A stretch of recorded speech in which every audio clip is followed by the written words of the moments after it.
Hello, this is Shelley. I'm taking a quick break from steps, and I'll resume next week.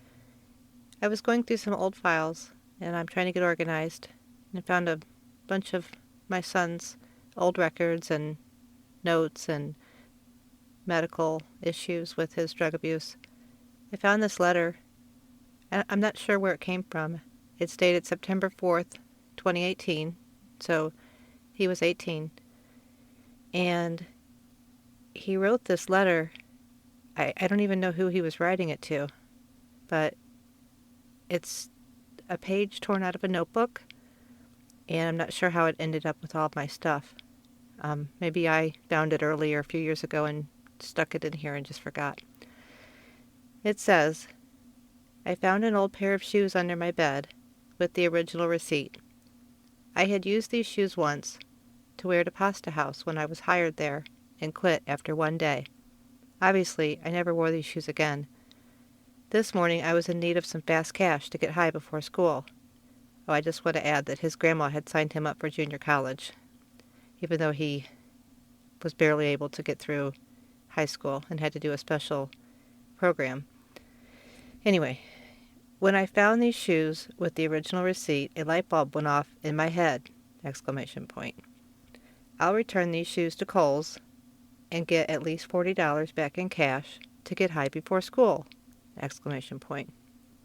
I drove up to Kohl's with 6 quarters in my pocket, which was all my money at the time, and I needed gas in my car badly.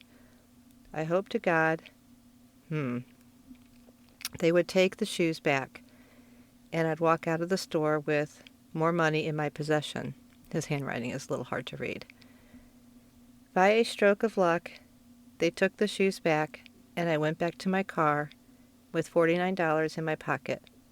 First thing I did was drive to the nearest gas station, and I bought $10 worth of gas and a pack of Marlboro Reds. Still at the gas station pump, I lit a cig and started messaging various dealers, seeing which bag I was about to buy. Eventually, I got messaged back by a new plug, I guess that means dealer, named Brett, who I met about a week ago at the Circle K at 2:30 a.m.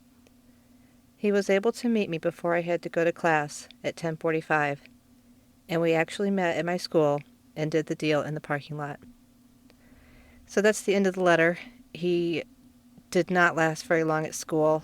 I think he might have made it just past where you couldn't get any refunds if you dropped out.